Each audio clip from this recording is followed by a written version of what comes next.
Oke, Bismillahirrahmanirrahim. Assalamualaikum warahmatullahi wabarakatuh. Salam. Uh, uh, let we introduce ourselves first. My name is Filzah Aufa, uh, and this is my partner, Najwa Firdausyah. We are from English Education Department of uh, State University in Bandung, Indonesia. And we have an assignment to do the interview with some teacher or lecturer uh, from another from English native speaker. Okay, sir. Sorry, can we begin for introduction? Certainly. Nice to meet you both. I'm very glad that Nice I'm to meet here. you, sir. I'm Nice to meet you. excited. Can you introduce yourself, sir? Certainly. So my name is Muaz Amira. Muaz Amira. You can call me Muaz. I'm a senior lecturer at the Bukhari International University in Malaysia. Very proud one. I teach international relations. I am an international lawyer, and I used to teach previously before teaching at AIU. I used to teach at the Australian National University in Australia. Okay, that's good experience. You have many experiences that you have done before. Okay, uh, so can we begin for asking about your teaching activities, sir? Certainly. So I taught three different disciplines. One of the disciplines is language. So I taught language previously for 5 years. And I taught political science or international relations, and I taught law subjects. And to be honest, the subjects, in many ways, the subject one teaches determines to great extent the activities that we are able to run or to do. Meaning to say, when one teaches law, it's a very dry topic, but the activities can be, or the activities that engage the student are different than when it's with languages. Uh, Let me just give an example with language. Studying language, and I know you guys are studying English. English, yes. MashaAllah, that's really good. Uh, Studying English or studying language generally, at times, can be monotonous. I don't want to say boring, but monotonous means repetitive, and after a while, the student can lose concentration. So, what I used to, I did not teach English, I taught Arabic. Um, Oh, uh, uh, and It's okay. Well, I taught Arabic, and when I was teaching the language, the I used to um, infuse within the monotony of the words and the grammar as much possible as I can in conversation. So every class I had used to have, yes, a grammar concepts, learning some grammar structure, etc. But immediately the second half used to be conversation. And I found that the students applying the grammar in a conversation found it so rewarding. At advanced stage, I used to, in fact, tell a friend of mine who lives in the Middle East, in Arabic countries, I used to tell him to go and find for me a car salesman or a tradesman, and we used to make a phone call, actual real phone call, to the person in that country and engage the student in an actual real conversation with the person in the country. The students used to love it, although before we start, they used to get so scared because yeah, because they used to think, oh, are we ready for this? Can we really speak to someone from the country? Preparing them for a while. After that, they get ready. And when they make this conversation, they used to engage in this conversation with someone from, native to the language, from real, I'm native too, but for them to experience speaking to a salesman or a car yard, sorry, or car rental company or a hotel, and they really engage in the conversation, it used to be an immensely rewarding experience. Straight after they finish, they used to feel like they've passed the biggest course possible. So this is one of the activities that I always liked in teaching language. It's, as I said, it's not applicable, for instance, in teaching law. Um, uh, you can always take them to prison to speak to a criminal. No, uh, it's a different activity. Is that what you wanted? Is that what you meant when you asked me to speak about the activities? Yes, yes. From what you have told to us, uh, I want to ask, how long have you been a teacher, sir? I had started teaching in 2005. Mm, Yeah, those- yeah. okay. I So, started as yes, I started as a lecturer at university. so from that, uh, what are the challenges that you face during teaching, and how do you overcome with them with the challenges? Like every other job, right? It comes with some challenges, of course. Of course. Um, aside from the normal challenges that comes with us being human, meaning sometimes we're tired, sometimes we're ill, sometimes my kids are misbehaving, so my mind is all over the place. Um, Aside from these challenges, of course, because you see, teaching is unlike many other jobs. You're actually standing in front of the students. You're engaging with these students. Your reward is when these students improve. That's the reward. And usually it requires the teacher to be sort of involved, present. They can't just sit on their desk like many other jobs and just tap on the computer and or like selling something. No, it's a very engaging job. And sometimes it becomes a little bit difficult when one is tired. But aside from that, the real challenge that I found is when I am unsure if the students are really benefiting or not. And that's often not in language. That's sometimes happens with teaching things like international law or international relations. The students can be, at times, especially I have to admit, in Malaysia, uh, um, students sometimes can be passive, if you know what I mean here. So they are very clever people. They're receiving the information, they're processing all the information, but they do not give a reaction. They don't say, we understand, they don't ask a question, and as many times as you ask them, they don't react.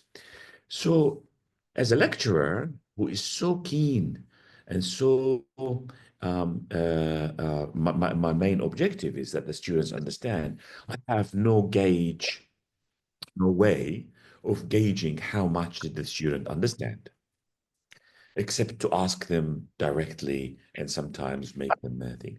Part of the challenges with teaching is the audience. Some students can be so engaging. They ask questions, they try, um, even if they make mistakes.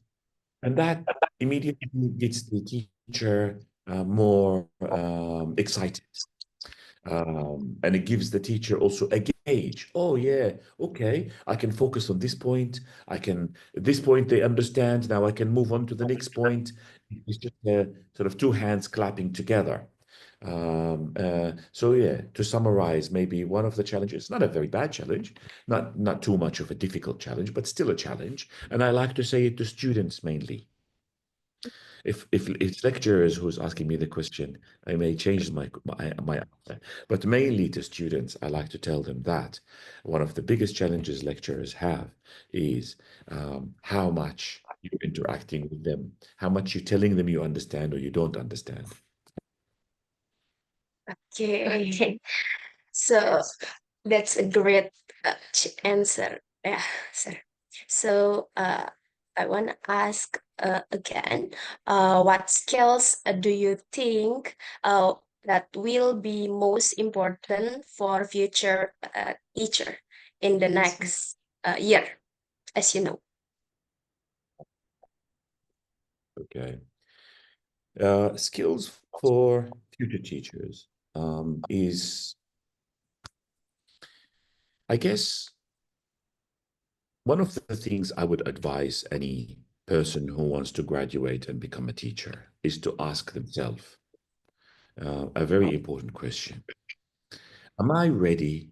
Am I ready? Does it really bring me joy to see others improve? You know, there is an Arabic saying, and I always loved it, that teachers, it translates into English, that teachers inherited prophets' role. The prophet's role is to teach people to become better. And that is a more very honorable task.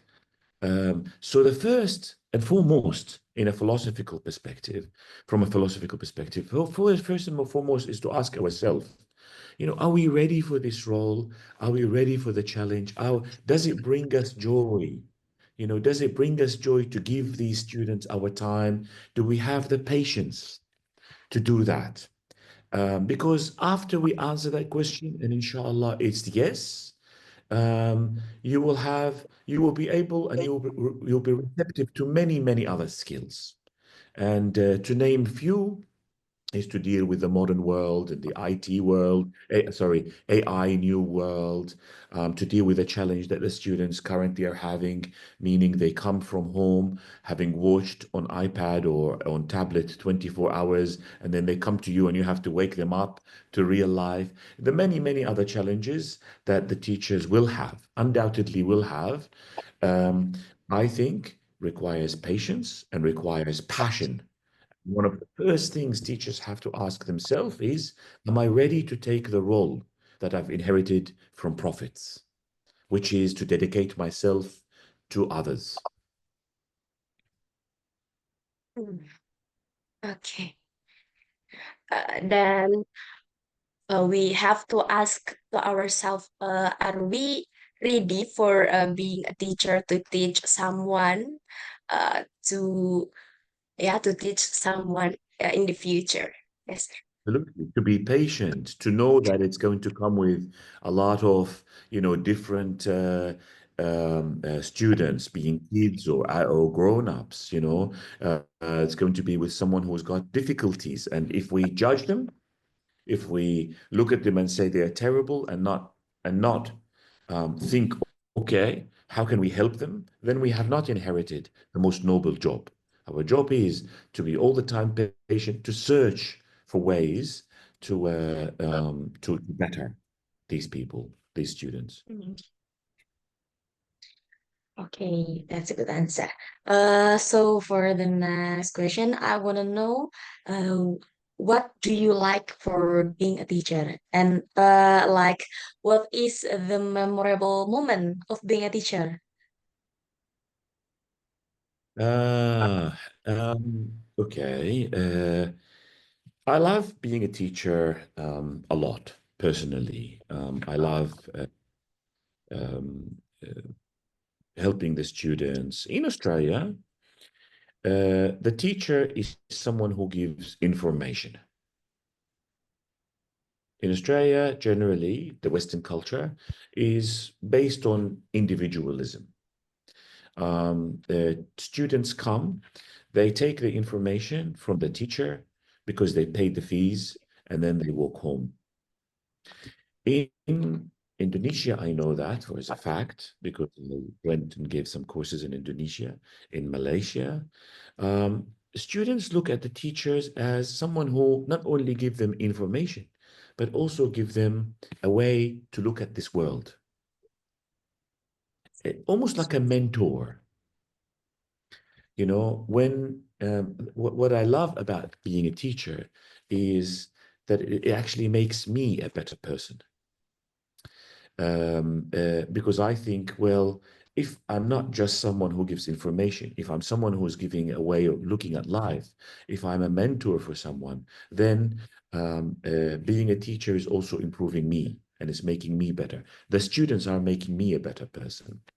One of the most memorable moments that I have to admit um, brought tears to me was one of the students who he was actually not my student, not my direct student. He was at the university, and he went recently to Umrah, to Mecca. And right in front of the Kaaba, he made a recording making dua for me for all the hard work I've done with him and his other students. And he sent it to me on WhatsApp. And I honestly thought there's no more reward I can receive than thinking that this student remembered me in such a blessed moment. It was so touching that he would actually be with his family. He's so far, you know, different continent, and he stands in front of the Kaaba and he remembers me and makes a dua for me and says, "Thank you for all the hard work you've done with us." Very, no, I do not need any wage. I don't need money after that. That to me meant everything. Oh, that's good. Okay, I want to ask, have you become teacher in Australia? Like, Yes. Yeah. oh, okay. I lived in Australia. I lived in Australia most of my life. I studied in Australia. I finished my undergraduate from Monash University and my postgraduate from University of New South Wales. And I studied at International Islamic University in Malaysia, Islamic jurisprudence as well. Uh,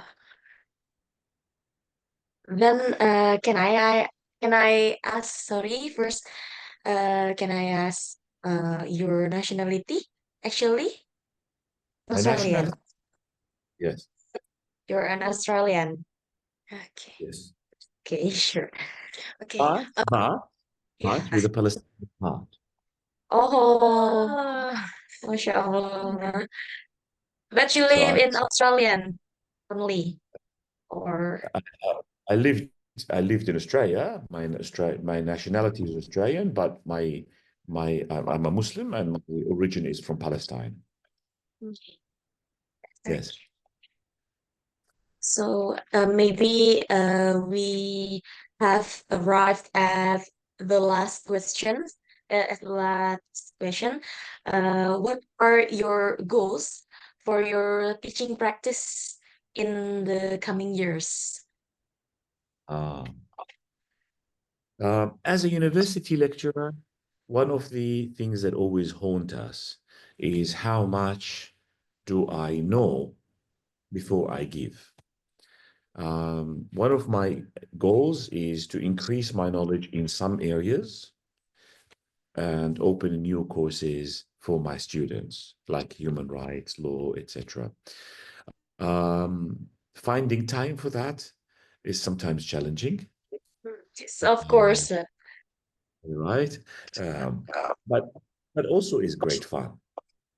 It's wonderful fun to teaching is such an enjoyable thing, um, uh, and really my goal is to have a little bit more fun with teaching, to find other subjects, to engage the students in different ways, to expand my horizon, discover many different ways of engaging my students and benefiting them as a teacher.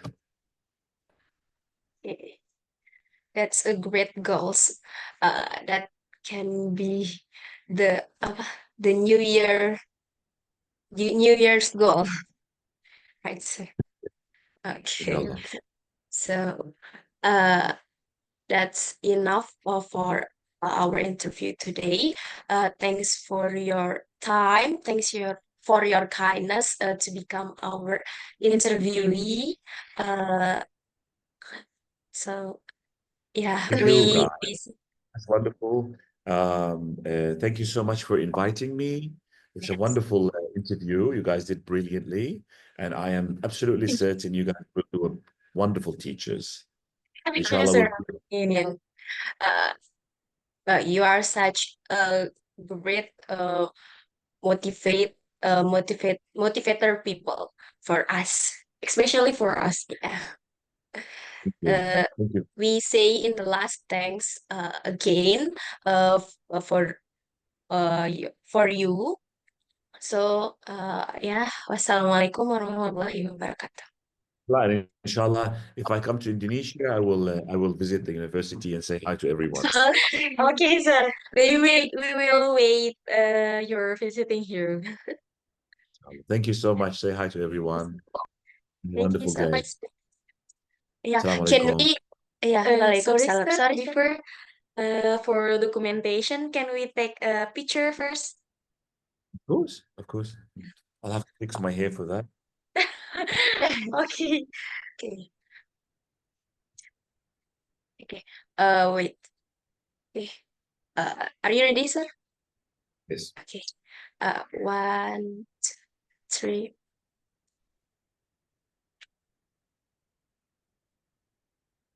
Wait. Once more, sir. Can we take once more? Okay. One, two, three.